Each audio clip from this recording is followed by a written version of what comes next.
Welcome to the Wine Zone. Hello, I'm Konrad Ejbich, and this is Pro and Con. Today, my guest is John Casella. John is the managing director and winemaker of Casella Wines. And Casella Wines happens to produce a wine we've all heard of, Yellowtail. It's the #1 wine in Canada. It's the #1 wine in the United States. It's the #1 wine in Australia. In fact, it's the #1 wine in the world. Isn't that right? We believe so. Good. Yellowtail has, in the past 12 years, developed the fastest bottling line in the world, 36,000 bottles an hour. I just can't imagine how fast that is. It's hard to imagine. It's 10 bottles per second. 10 per second. And you crush today at Casella Wines more grapes in a single day than you did in a whole year before you developed Yellowtail. We certainly do. Yeah. Is it 10 million cases in 50 countries? 12 million. 12 million now, so it's grown. That's fantastic. So John, tell me, are you incredibly smart or are you incredibly lucky? That's an interesting question. I suppose some will call me smart, some will call me lucky, but at the end of the day, you don't build a brand this size just by being lucky. You've actually got to be lucky, and then you've got to be smart about how lucky you are.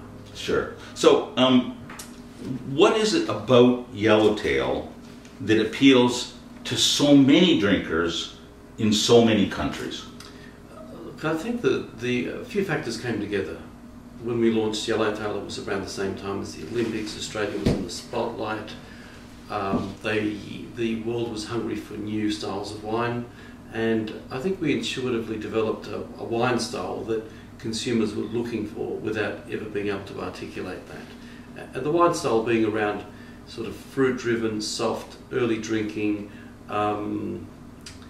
something that didn't have the negatives that other wine products did. What do you mean? Talk about the negatives just for a second. Well, I'm not to criticize that. I'm just trying to understand. No.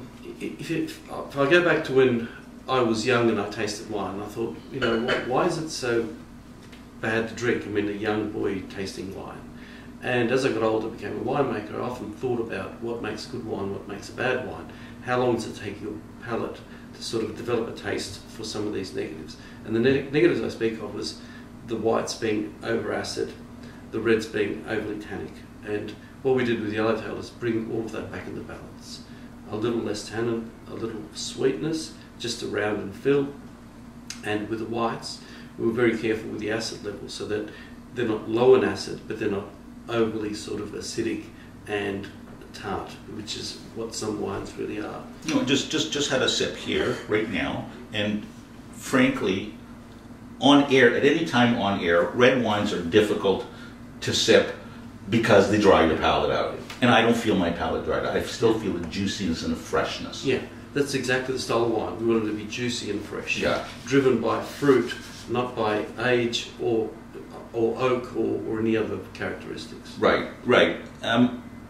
But I'm still curious about the aspect of the wide spectrum of, because people in different countries have different flavor tastes. I mean, even if Coca-Cola can't break into certain countries because they want, something cherry flavor or something. Yeah. Well, that's the odd thing, that we tend to believe that people's tastes are different. I believe that people's tastes are very similar, and you'll get sort of marginal products that are either in or out depending on culture and what you're brought up with. But some basic tastes, and when it comes to fruit, freshness, and a good balance between, say, acidity and sweetness, or acidity, sweetness, and, say, tannin, I think it's fairly common that we all like and dislike.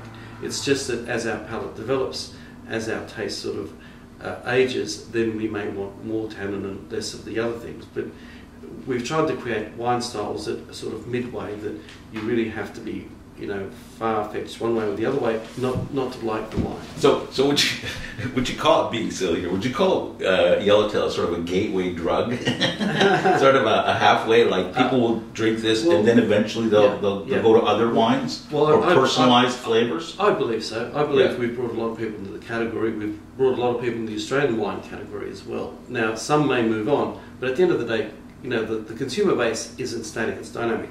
People are moving away from wine, people are moving into wine, people are moving up in the wines they buy. So there's a pool of people that are always wanting an easy drinking, affordable wine. Right, and how does that fit with, I guess, I don't want to say the critics, because I don't know if there are any critics, but I hear all the time people saying, well, it's so consistent, it's so smooth, it's so soft, it's so, like, it almost globalizes people's taste. It teaches people what taste should be, as opposed to just introducing them to a taste and then saying move on. Or am I being... No, not at all. I mean, that can be said, but at the same time, we believe consumers are entitled to buy something they know and can expect a certain standard wine style, a certain taste. And that's what we're delivering.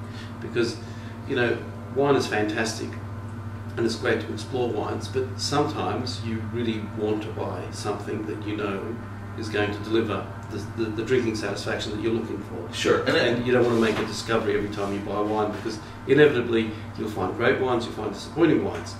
If you go home after a hard day's work, you don't want to be disappointed. You want to buy something, you know what you want, and if that delivers what you want, that's what you buy, and we always deliver on that. In many ways, in that it's also easy to find in the shops. Right. It's very easy to find amongst the other bottles because of the label. How does selling this wine in the global market differ from selling it locally, or does it?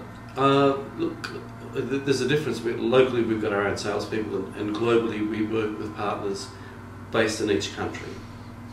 And is it the same message in each country, or do you have customized marketing plans for each? What we do, we've got an overall brand plan, and then we customize it for the different markets. Okay.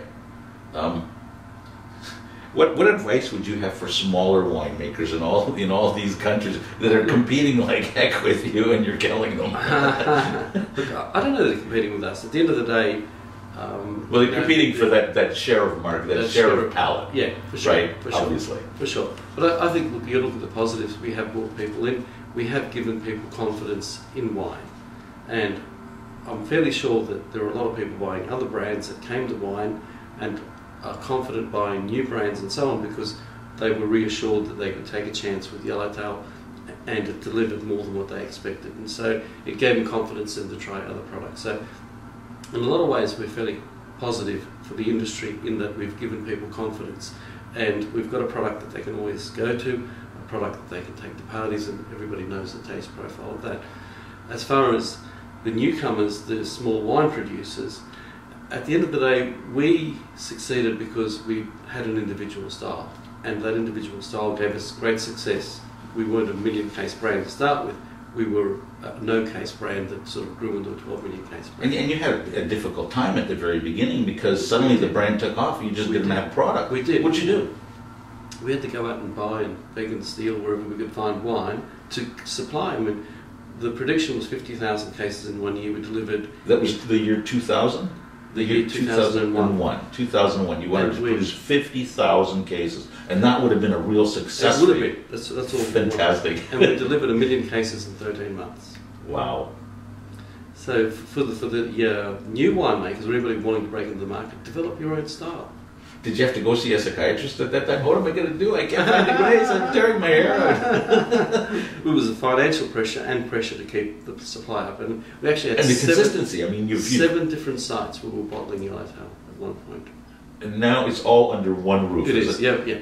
And apparently, you can see the winery from the satellite. That's what they tell me. That's because there's just all there's 600 tanks, right? And thousands of tanks. Thousands of lights on at night. Oh, okay. You can see it from, and even the pilots tell me they know they're on track when they're flying into movement. They can see it miles away. Right. Now, to me, Yellowtail, I think to everybody, Yellowtail represents Australia.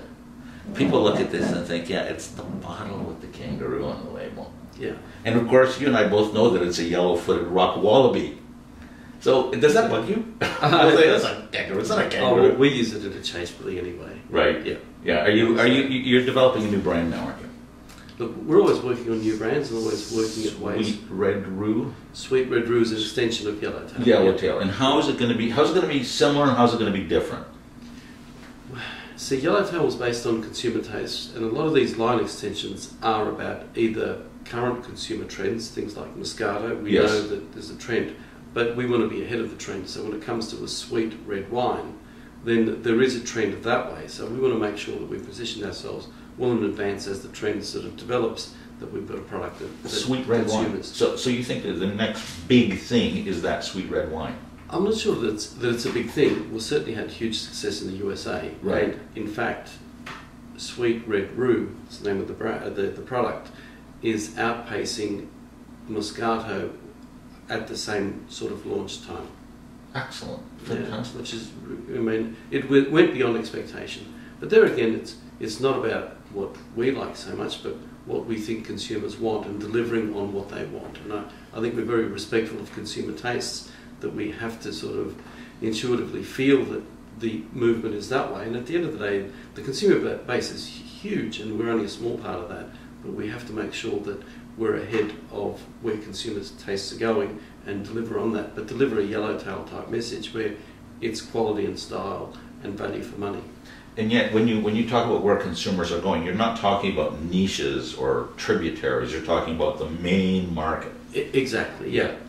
Because a brand like Yellowtail, we can't be bogged down with niches and odds and ends. We've really got to keep it compact. We've got to keep the volume flowing so we can maintain price and value for money for the consumers and obviously our customers who look after our brand.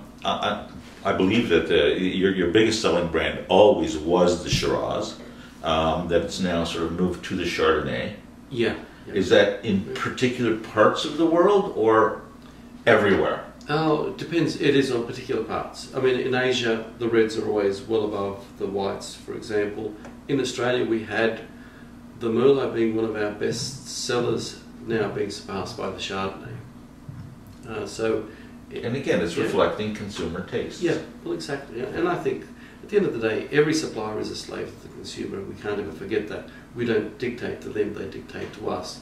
And where they can't articulate what they want, it's up to us to have the imagination to produce products that they want. Good for you. Good for you. Thank you for coming in. Thank you for talking about this. Thank you for joining me in the Wine Zone. No, it's such a pleasure to be here. Good to see you again. John Casella is the Managing Director and the winemaker for Yellowtail Wines. Come back again and we'll have more interesting guests on Pro and Con. Thanks. Cheers. Thank you. Thank you very much. And I'm going to ask you to sign my guest book. Oh, certainly will.